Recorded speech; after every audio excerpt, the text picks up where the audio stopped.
Hey T.O.P. I I sat down and I was going to record the story of Pippi Longpunzel, and I am just absolutely not coming up with anything today. So that'll have to be another day. You guys probably heard I did record some other stories, and didn't realize that I couldn't edit out the language. My hacked copy of Final Cut Pro won't seem to load up, so I haven't been able to figure out how to take the language out of that.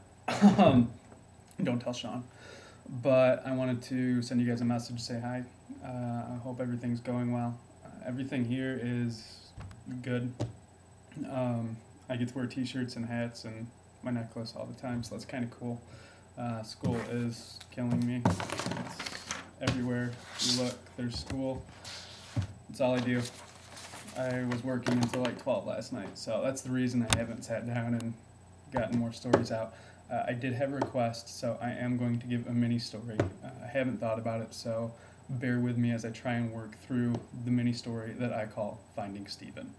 Actually, that's what Cassey called it when she asked me to make the story called Finding Stephen. So, the story of the day, Finding Stephen. Stephen was a little chipmunk, and he wasn't one of those particularly cute chipmunks, but he wasn't one of those like scruffy rabbit chipmunks either. He was kind of in the middle.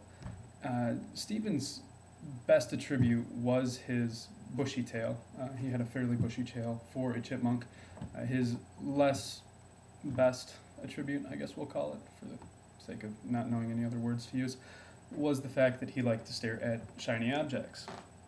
Now, one day Stephen was scampering up a tree, as chipmunks tend to scamper, whatever. And he was sitting on a branch looking at all the shiny water on the leaves, sitting there, I like shiny things.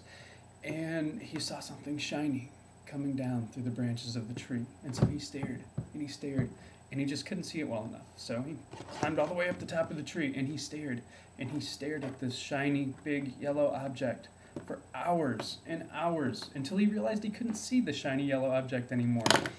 And he got a little bit confused and a little bit concerned. And he went to climb down the tree and actually wasn't able to see anything and fell down and landed in a snake hole. It turns out Stephen was staring at the sun. Never a good idea. Well, Stephen is down in this snake hole, and thank goodness the snake was gone for brunch at his cousin's house. And so it wasn't a problem with the snake eating him or anything, but it was a problem that our friend Stephen the chipmunk was now blind. So he's crawling around, doing like army crawls all over the place in the snake hole. And supper time passes, and he doesn't go home for his acorns. And his father, Sean, starts worrying. And Sean starts fretting, and as Sean's will, starts fretting and getting concerned and wondering where Stephen is and what Stephen's doing and why Stephen's doing that and why he's not home. And he goes out searching for him. And he's pacing around, looking, where's Stephen? Can't find Stephen. This goes on all night long. And Sean ends up having to go home without Stephen. He did not find Stephen that night.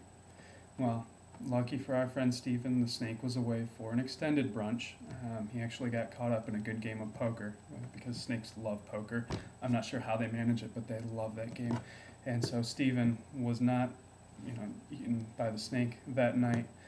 But come the next morning, he still could not find his way out. Okay, I got distracted by the dog, so there's going to be a rough transition there. So, Sean, Stephen's father, was out searching the next day, looking everywhere. He talked to the old lady in the shoe, she hadn't seen him. He talked to Mother Goose, she hadn't seen him. He called up Bagheera on the cell phone. Bagheera had no idea where this kid was. So, he finally thought of the last-ditch resort for everyone. He called up the genie. And everyone knows you never want to call a genie, because genies only ever want to talk. And man, do they want to talk, because they've been stuck in a bottle for 1,000 years or whatever. So, he calls up the genie and he says, hey man, Stephen's missing. I need to find Stephen. I'm on a mission, and it's called Finding Stephen, the name of the story. The genie says, you know what, I can definitely help you out, but you're going to have to sit and listen to me for like 20 hours. And Sean's like, you know what, I don't love Stephen quite that much. And so Sean went home, made himself dinner, and that's the end of the story. Whatever happened to Stephen, I don't know. He was down in a snake pit. How am I supposed to know what happened to someone that's trapped in a snake pit? But there is a moral. The moral is don't stare at the sun, Stephen.